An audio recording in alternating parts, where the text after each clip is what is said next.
नमस्कार दोस्तों, news TV में फिर से आपका एक बार स्वागत है। भारत जी और दाम्या मैडम के सामने बैठे हुए हैं। एनसीपी की ऑफिस है। भारत जी, एक छोटा सा सवाल है दाम्या मैडम आपसे भी। मुद्दे तो छोटे छोटे हमेशा होते ही हैं, लेकिन जब इलेक्शन आती है उन्हीं मुद्दों को पहाड़ जैसा क्यों बनाते हैं पॉलिटिशियंस?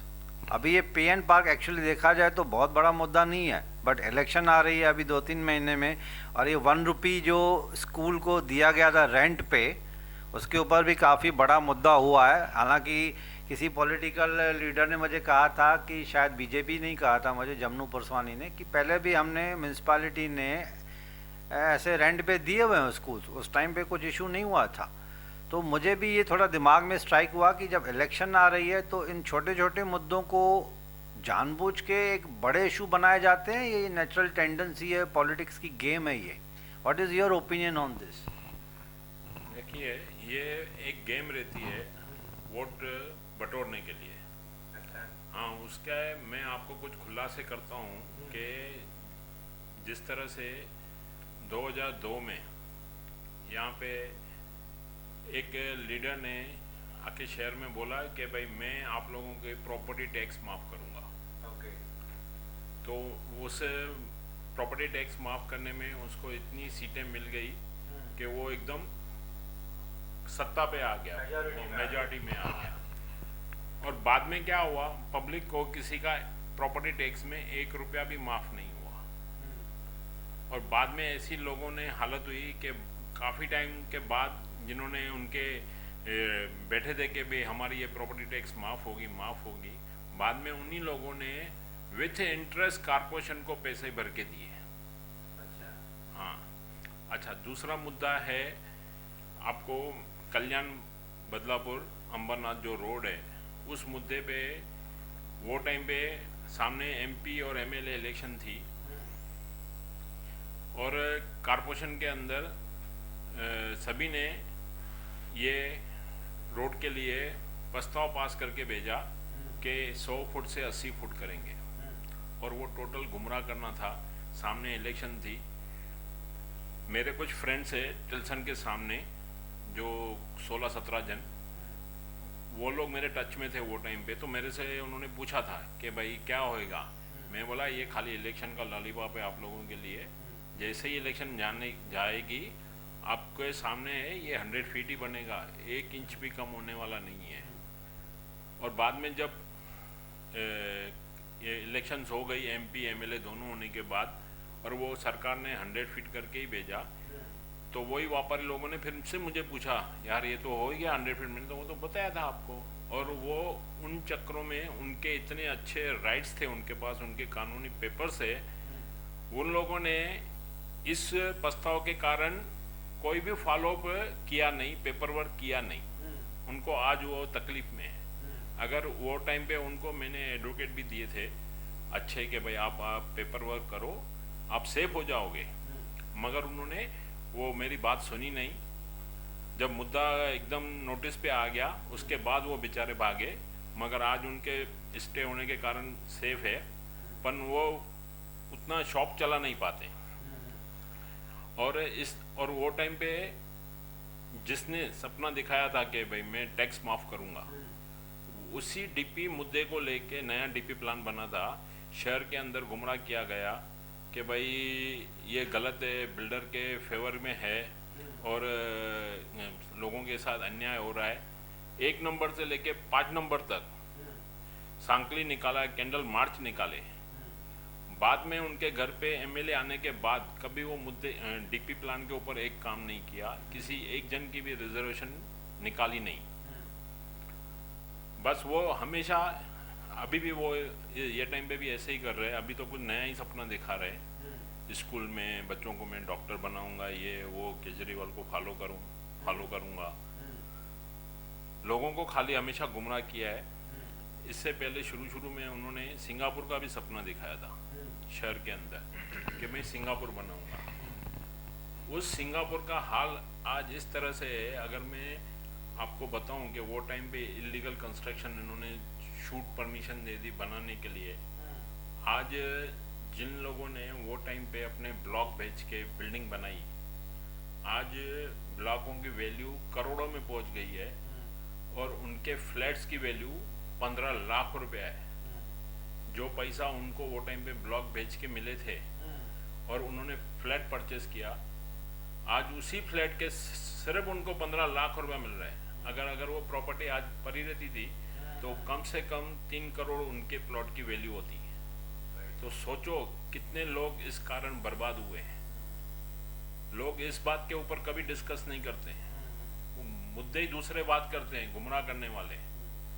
आप जीनियन बातें करो तो लोगों की आंखें भी खुलेगी और शहर के अंदर विकास भी बाद में ही आएगा, नहीं तो कुछ होने वाला नहीं है। ऐसे और भी बहुत सारे मुद्दे हैं जो खाली इलेक्शन के टाइम निकलते हैं, लोग गहराई से सोचते नहीं हैं और उन मुद्दों के पीछे चले जाते हैं, अपना भविष्य हर 5 साल किधर न किधर खतरे में डाल देते हैं। तो मैं आने वाले अभी वापस से इलेक्शन में उन सबसे रिक्वेस्ट करूंगा कि आप ऐसे लोगों को खड़ा भी मत होने दो जो खाली आपके गुमराह करके झूठा आश्वासन दे के वोट मांगते हैं और बाद में उसके ऊपर कुछ भी नहीं होता है।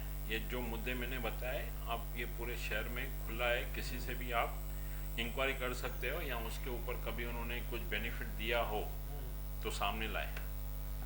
तो दोस्तों, ये कंक्लूजन में भारत जी ने बहुत अच्छा मैसेज दिया है कि घुमा फिरा के बात फिल्टर करूँ अगर मैं इसको, कि आप वोट करने से पहले 1000 बार सोचिए कि आप किस कैंडिडेट को वोट कर रहे हैं ताकि आपको बाद में पछताना ना पड़े। तो मैं before we conclude this exclusive interview, I would like Damia ma'am to say few words कि आप क्या मैसेज देना चाहेंगी पब्लिक को आने वाली इलेक्शन के लिए। मेरा तो ऐसे है जीतू जी कि हमेशा यही मैसेज होता है कि हम हमेशा बोलते हैं कि वोट देना हमारा अधिकार है, लेकिन अधिकार से पहले वो हमारी ड्यूटी है कि हम 5 साल के लिए हमारे लॉ ने हमें मौका दिया है हर 5 इयर्स के बाद में। तो आप एक पहले नेता का कम से कम, हमारा अपना शहर है जिसका विकास नहीं हो पा रहा है, ये हर टीवी चैनल पे आ रहा है, उल्लासनगर का विकास नहीं हुआ, उल्लासनगर का विकास नहीं हुआ, तो उसके ज़िम्मेदार हम खुद हैं। कम से कम 5 साल बाद जब हमें मौका मिलता है इस बात का, तो कम से कम अपने नेता का जो जिस पे हमने 5 साल पहले भरोसा किया, उनका एक रिपोर्ट कार्ड तो तैयार करें कि उसने क्या किया है।